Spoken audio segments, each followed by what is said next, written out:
Komani, Komani, unyana wami, hey, hey, ah.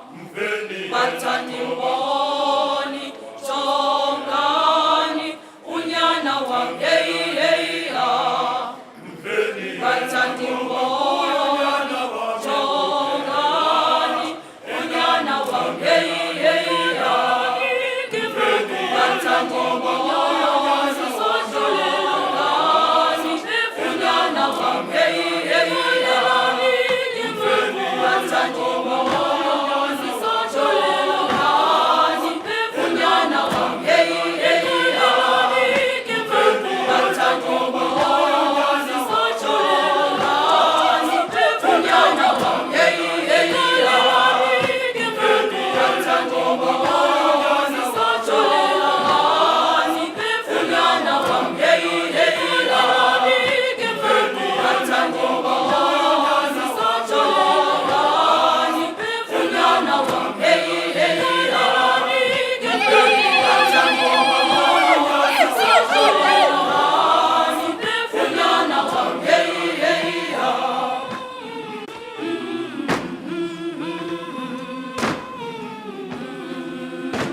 Komani, Komani, unyana wami, hey, hey, ah.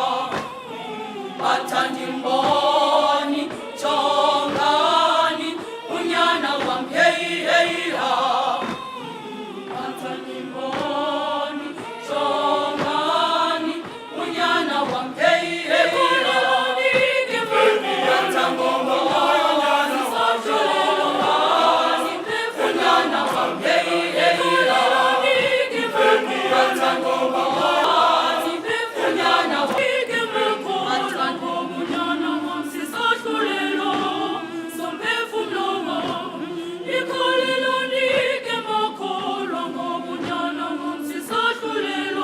Komani, Komani, unyana wami, hey, hey, ah.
Madam Vice-Chancellor, Ms. Gobode in absentia, Chairperson of Council, Advocate Ncukai Tobi in absentia, Executive Management Committee, Senior Management, and WSU colleagues, please allow me to acknowledge Convocation Representative Mr. Mbongo, members of the Student Representative Council. I see they've come in numbers today.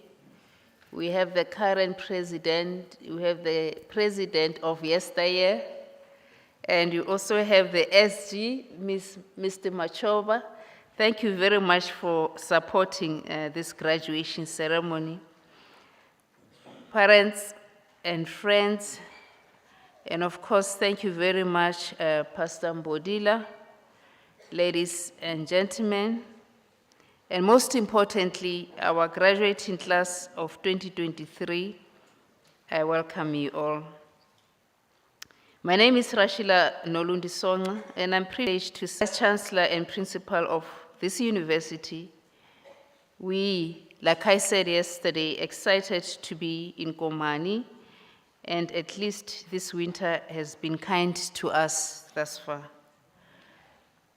Have we ever reflected on how we got where we are today as graduates and what it means to be graduating, the consequences of being graduates, where we want to go to, our plans for the next 5 years, and how from today we are going to be perceived by others, especially those who are unable or unable to access institutions of higher learning for whatever reason. The one thing that you need to be aware of or take cognizance of is that your life is going to change in some shape or form. You might lose friends who are not able to graduate. There's a high standard of expectation from your peers and your family, and you'll be expected to behave in a certain way, whether you like it or not. And each time you behave in a certain way which is not acceptable, somebody rules out, "Lemfundo useless." So you need to be aware that as a graduate, you are privileged. And perhaps ask yourself, if you have never thought about this, what is privilege? As you reflect on these questions, I quote Chimamanda Adichie, who says that privilege blinds us because it's its nature to blind. Don't let it blind you too often. Sometimes you will need to push it aside in order to see clearly. Maybe some of you are going to be lucky and get jobs immediately. Others are going to embark upon their own entrepreneurship endeavors and be successful. Because I believe you're always going to be successful. It's just a matter of time. And the question is, when you are successful, are you going to lose your humanity? Are you going to be suddenly arrogant and think that you are successful because ufundile and therefore clever than anybody else? The question, therefore, I wish to pose to you is, what is privileged? It is a question I pose against the daily rhetoric we hear in the media and from lobby groups. I would like us to explore it in the context of your lives as soon as you graduate, and as a university with a future-looking obligation to those who will walk in your shoes across this stage for many years to come. To define privileged, we need to examine the meaning of privilege. Traditionally, a privilege is defined as a right, a special advantage, or immunity granted or available only to a particular person or group of persons. In essence, it is immunity granted as a peculiar benefit, advantage, or favor, and in the prerogative sense is usually attached specifically to a position or an office. Using that logic, to be privileged means having or enjoying one or more privileges, or not being subjected to the usual rules or penalties because of some special circumstance. Now we cannot deny that privilege has had a certain historical meaning in our country. Still, I challenge you today to look beyond those circumstances, turn the lens on yourself, and examine your worldview and experience within the context of privilege. In so doing, I pose rather another question: is education a privilege or a right? These are two views on whether education is a right or a privilege in modern day usage. One